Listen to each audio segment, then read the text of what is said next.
Pope Francis has died at the age of 88 following a massive stroke that led to heart failure. He passed away in his residence at the Domus Santa Marta Hotel inside Vatican City, where he had chosen to live instead of the traditional apostolic palace.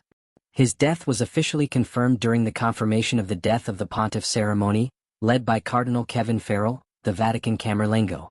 The Pope's body was laid in a simple wooden coffin, dressed in red liturgical vestments, with a papal mitre on his head and a rosary in his hands. The Vatican released the first images showing Francis lying peacefully as the Vatican Secretary of State prayed over him. Following tradition, the papal apartments were sealed, and the fisherman's ring, used to seal official documents, was destroyed, symbolizing the end of his papacy. Unlike previous popes, Francis had requested not to be buried in 3 coffins but instead in a simplified wooden one with a zinc lining. His body will be transferred to St. Peter's Basilica tomorrow morning, where the faithful will be able to pay their respects.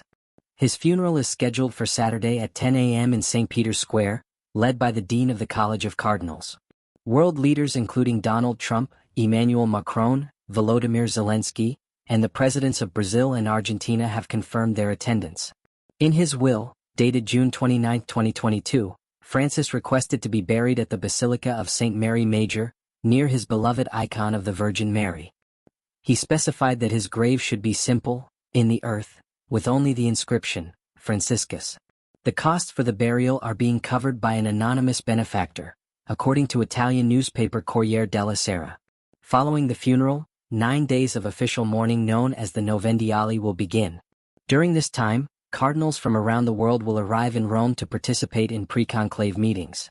The conclave, where a new pope will be elected, must begin 15 to 20 days after the declaration of sede vacant, the vacant seat, though it may start earlier if the cardinals agree. The conclave will take place in the Sistine Chapel under strict secrecy. Cardinals will live in special accommodations within the Vatican and be completely cut off from the outside world. Voting is done on paper in disguised handwriting, and a candidate must receive a 2/3 majority to be elected pope. If no one is elected, the ballots are burned with chemicals that produce black smoke. When a new pope is chosen, white smoke rises from the chapel chimney. With Pope Francis' death, an era of humility, reform and advocacy for the poor and marginalized comes to a close.